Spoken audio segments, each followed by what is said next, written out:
Congrats Saumith, all India 355 rank తెచ్చుకున్నందుకు. సౌమిత్, ఈరోజు వరకు అంటే నిన్నటి నుంచి రిజల్ట్స్ చూస్తూ ఉన్నాం సివిల్ సర్వీసెస్. కానీ సివిల్ సర్వీసెస్ ఎగ్జామ్ సంబంధించి స్ట్రాటజీ ఏంటి? ముఖ్యంగా ఎగ్జామ్ సిలబస్ చేంజ్ అవుతూ వస్తుంది, క్వశ్చన్స్ ట్రెండ్స్ మారుతున్నాయి. ఓవరాల్గా సివిల్ సర్వీసెస్ ఎగ్జామ్ రాసి ఈ ఇయర్ క్రాక్ చేసినందుకు కొన్ని సలహాలు, సూచనలు ఫ్యూచర్ జనరేషన్స్ అంటే నెక్స్ట్ ఇయర్ రాయబోయే వాళ్ళకి, ఆ నెక్స్ట్ ఇయర్ రాయబోయే వాళ్ళకి నీ ప్రిపరేషన్ జర్నీ గురించి. అసలు మొదటి డౌట్ ఏంటంటే, సివిల్ సర్వీసెస్ ఎగ్జామ్ ప్రిపరేషన్ ఎన్ని సంవత్సరాలు పడుతుంది? రెండోది, మీకు ఎన్ని సంవత్సరాలు పట్టింది? దాని తర్వాత నాకు తెలుసు సౌమిత్, నువ్వు ఫ్లిప్కార్ట్లో జాబ్ చేసావు, తర్వాత ఇప్పుడు సాఫ్ట్వేర్ డెవలపర్గా జాబ్ చేస్తున్నావు. జాబ్ చేస్తూ సివిల్ సర్వీసెస్ మధ్యలో అంటే ఇంటర్వ్యూ ప్రిపరేషన్ అప్పుడు కానీ ఇలాంటి టైంలో కూడా జాబ్ అనేది అడ్డం కనిపించలేదా? ఇవన్నీ కూడా నీ దగ్గర నుంచి ఆన్సర్స్ ఎక్స్పెక్ట్ చేస్తున్నాం. అసలు ఎన్ని సంవత్సరాలు పట్టొచ్చు ఒక ఐడియల్ స్టూడెంట్కి సివిల్ సర్వీసెస్ ప్రిపేర్ అవ్వాలంటే? Firstly thank you madam for your wishes. And civil services ఒక ప్రాపర్గా ఫోకస్తో మనం ప్రిపేర్ అయితే నేను అనుకుంటున్నాను ఇన్ 2 to 3 అటెంప్ట్స్ మనం ఎవ్రీ అటెంప్ట్ ఫోకస్డ్గా ఇస్తే ఫస్ట్ అటెంప్ట్లో రావచ్చు, సెకండ్ అటెంప్ట్లో రావచ్చు, థర్డ్ అటెంప్ట్లో రావచ్చు. మనకి అలాంగ్ విత్ అవర్ వర్క్ మన ఫోకస్ ప్రాపర్గా పెట్టి మనం అదొక ప్రాబ్లమ్ స్టేట్మెంట్ లాంటిది. సో ఆ ప్రాబ్లమ్ స్టేట్మెంట్ని ఎవ్రీ అటెంప్ట్లో ఆర్ ఎవ్రీ ఛాలెంజ్ వచ్చినప్పుడు దాన్ని సాల్వ్ చేస్తూ వెళ్తే ఓకే, సో ప్రిలిమ్స్లో I'm getting so and so ఇంత తక్కువ మార్క్స్ వస్తున్నాయి నాకు. సో అది how do I change it, how do I tackle it? So and so సబ్జెక్ట్లో ఐఎమ్ బీయింగ్ వీక్. సో అప్పుడు దాన్ని ఎట్లా సాల్వ్ చేయాలి? సో ఒక్కొక్క చిన్న ప్రాబ్లం తీసుకొని దాన్ని సాల్వ్ చేస్తూ వెళ్తే definitely I think with proper focus and hard work will be able to make it in 1, 2 or 3 attempts.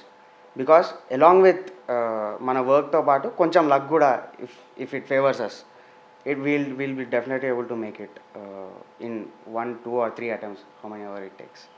Soumith, last year నేను ప్రత్యక్షంగా నీ లైఫ్లో ఇంటర్వ్యూ వరకు వెళ్ళి ఇంటర్వ్యూలో సక్సెస్ కాకపోవడం చూశాను. అంటే మన ఎగ్జామ్ 3 స్టెప్స్ ఉంటుంది కదా, ప్రిలిమ్స్, మెయిన్స్, ఇంటర్వ్యూ వరకు వెళ్ళి సక్సెస్ కాకపోతే మళ్ళీ ప్రిలిమ్స్ నుంచి మొత్తం చదువు మొదలెట్టాలి. ఆ టైంలో నువ్వు కంప్లీట్గా డిస్హార్టన్ అయి ఉండొచ్చు.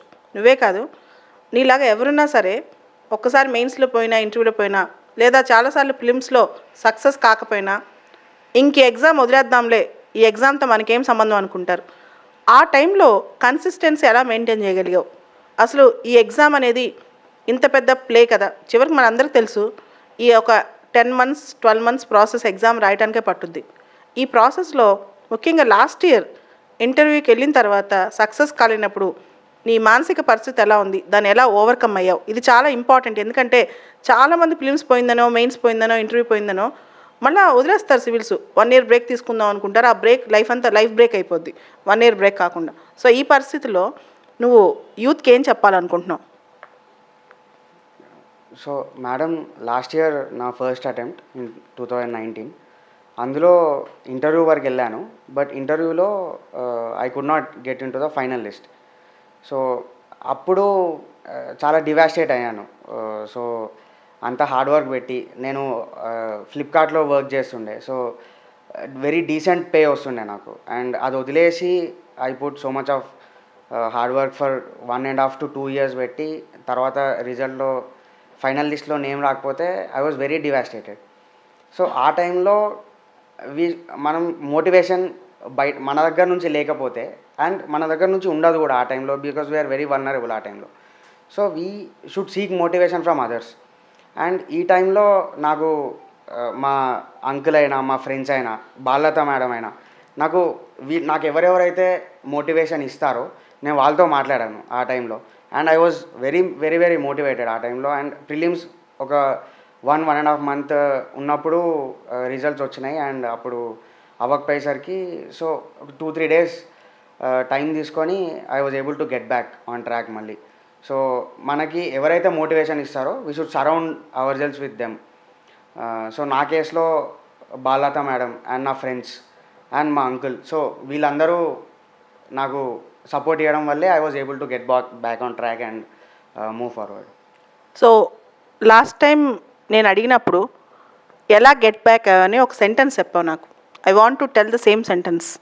ఓకే, దెబ్బతిన్న సింహం, ఏదైనా గాయమైన సింహం శ్వాస ఎంత భయంకరంగా ఉంటుందంటే సింహ గర్జన కంటే ఎక్కువగా ఉంటుంది. అంటే ఒక్కసారి ఇంటర్వ్యూ వరకు కానీ మెయిన్స్ వరకు వెళ్ళి కానీ మనం విఫలమైనప్పుడు మన మనసు ఎంత గాయపడుద్ది అంటే నిజంగా అది పెద్ద దెబ్బ అని చెప్పొచ్చు. దానిలోంచి ఇంకొక కసి బయటికి రావాలి అని చెప్పటం నాకు అనిపించింది. ఈ విషయం యూత్ అందరికీ తెలియాలి. ఎందుకంటే ఒకసారి ఏదైనా విఫలమైనప్పుడు మన లైఫ్లో అన్ని వైఫల్యాలే వస్తాయని చెప్పి డిప్రెషన్లోకి వెళ్ళేవాళ్ళు మనం చూసాం. తమిళనాడులో నీట్ ఎగ్జామ్ సరిగ్గా రాయలేదని సూసైడ్ చేసుకునే వాళ్ళు చాలామంది ఉన్నారు. సో లైఫ్లో ఒక ఎగ్జామ్లో విఫలమైన నెక్స్ట్ మళ్ళీ ఇంకో మంచి పరీక్షలో గెలవచ్చు. ఈవెన్ మా ఫాదర్ కూడా నాకు అదే చెప్పేవాడు అనమాట. అంటే ఒక చోట దెబ్బతిన్నప్పుడు ఆ కష్ట ఫలితం ఇంకొకసారి ఎత్తుక్కోవాలి. అంతేగాని మనం కంప్లీట్గా ఫెయిల్ అయిపోయాం, ఈ రోజున సక్సెస్ సాధించే వాళ్ళు మాత్రమే జీవితంలో వాళ్ళే నెంబర్ 1 అని ఫీల్ అవ్వకూడదు. ఓకే, సో నువ్వు కొన్ని సందర్భాల్లో జాబ్ చేస్తూ కూడా ఇంటర్వ్యూ ప్రిపేర్ అవ్వటం కానీ లేదా కొన్ని సందర్భాల్లో సివిల్ సర్వీసెస్ బేసిక్స్ ప్రిపేర్ అవ్వటం కానీ చేసావు. టైం ఎలా మేనేజ్ చేసుకున్నావు? ఈ రోజుకి ఎన్ని గంటలు చదివేవాడివి? అసలు ఈ టైం టేబుల్ ఒకసారి చెప్పు, అది అందరికీ తెలియాలి. ఎందుకంటే పూర్తి స్థాయిలో ఫ్రీగా ఉన్న వాళ్ళు కూడా టైం టేబుల్ మేనేజ్ చేసుకోలేకపోతున్నారు రోజంతా. అసలు ఎఫెక్టివ్గా రోజుకి ఎన్ని అవర్స్ చదివేవాడివి? దానిలో రైటింగ్ ప్రాక్టీస్ ఎలా ఉండేది? వీటి గురించి కొన్ని సలహాలు కావాలి. సో మేడం, నేను ప్రిలిమ్స్ అండ్ మెయిన్స్కి అయితే ఓన్లీ ఫోకస్డ్గా చదివాను.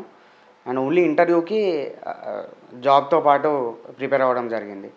సో ప్రిలిమ్స్కి అయితే మేజర్గా టైం టేబుల్, నాకు ఒక సెట్ టైం టేబుల్ అనేది ఏం లేకుండే. అండ్ ఎవ్రీ టైం నాకు ఏమనిపించిందంటే ప్రిలిమ్స్కి మేజర్గా as many questions we solve, we're closer to clearing the prelims. So నేను లాస్ట్ టైం ఈసారి అటెంప్ట్ ఇచ్చినప్పుడు నాకు ఓన్లీ 1.5 మంత్ ఉండే. అండ్ ఆల్రెడీ బుక్స్ ఇవన్నీ లాస్ట్ ఇయర్ రివైజ్ చేసుకునే ఉండుంటాం. So majorly what I did every day 1 or 2 test డెఫినెట్గా solve చేసేవాడిని. అప్పుడప్పుడు ఒక రోజు అయితే 3 టెస్ట్ కూడా సాల్వ్ చేసేవాడిని. So 3 test. So I used to like solving the test also. అంటే అప్పుడప్పుడు కొంతమంది చదవడం బోర్ కొట్టవచ్చు, నాకు కూడా రివిజన్ మళ్ళీ చేయడం అంటే బోర్ కొడుతుంది. సో వాట్ ఐ డిడ్, నాకు ఏదైతే ఇంట్రెస్టో I used to like solving papers. ఆ గెస్ వర్క్ చేయడము, ఏ ఆప్షన్ వచ్చి ఉంటుందా అని గెస్ చేయడం, that is what I like. So మనకి ఇష్టం ఉన్నదాన్ని చేస్తే డెఫినెట్గా మనం ఎక్కువ అవర్స్ కూడా పెట్టగలుగుతాం. సో అందుకోసం చాలా వేస్ ఉన్నాయి ప్రిపేర్ అవ్వడానికి. ఇక్కడ నుంచి ఇక్కడ రీచ్ అవ్వడానికి ఫ్లైట్లో వెళ్ళొచ్చు, బస్లో వెళ్ళొచ్చు, కార్లో వెళ్ళొచ్చు. సో మనకి ఏది ఇష్టం అది చూస్ చేసుకొని వీ కెన్ గో ఎట్ ప్రిలిమ్స్లో. అయితే మెయిన్స్లో మేజర్లీ ఆన్సర్ రైటింగ్ ప్రాక్టీస్ అయితే లాస్ట్ టైంకి ఈ టైంకి చాలా అంటే డిఫరెన్స్ వచ్చింది నా అప్రోచ్లో. ఈసారి కొంచెం ఎక్కువ ఆన్సర్ రైటింగ్ ప్రాక్టీస్ చేశా. అండ్ ఇంటర్వ్యూకి జాబ్తో పాటు ప్రిపేర్ అయ్యాను మేడం.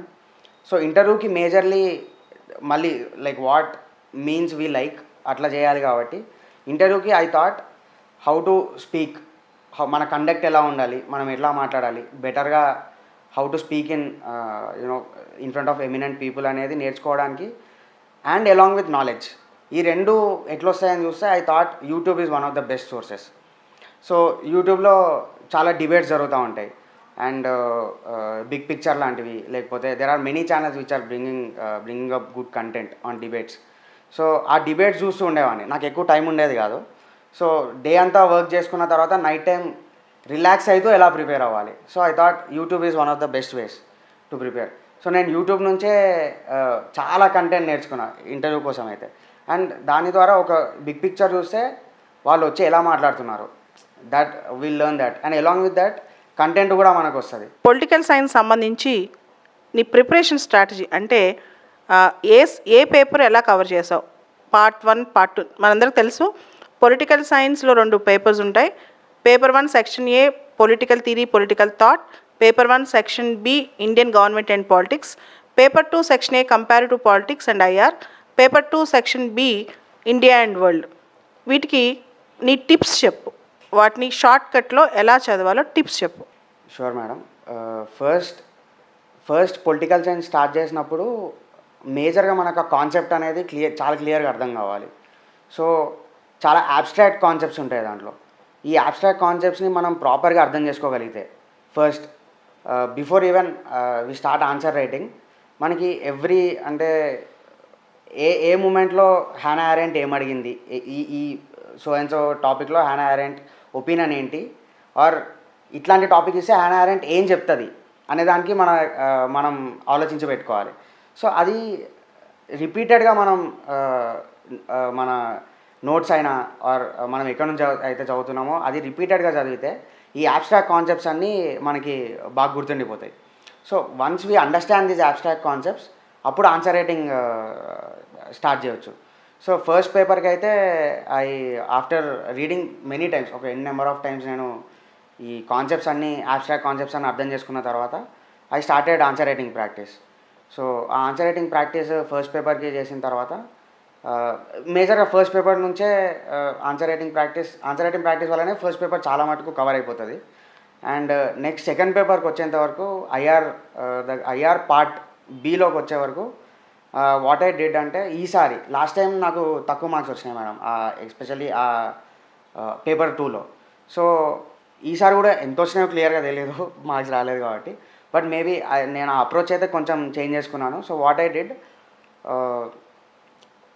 రీసెంట్ ఈవెంట్స్లో what are the most important events. So నేను అప్పుడు ప్రిపేర్ అయినప్పుడు నేపాల్ మ్యాప్ ఒకటి పబ్లిష్ చేసినప్పుడు ఇండియన్ టెరిటోరియల్ ఇంటిగ్రిటీని స్లైడ్గా అఫెండ్ చేస్తూ, సో ఆ క్వశ్చన్ అయితే డెఫినెట్లీ వస్తుంది అని చెప్పేసి ఆ టాపిక్ మీద ఒక క్వశ్చన్కి ఆన్సర్ రాసుకునేవాడిని.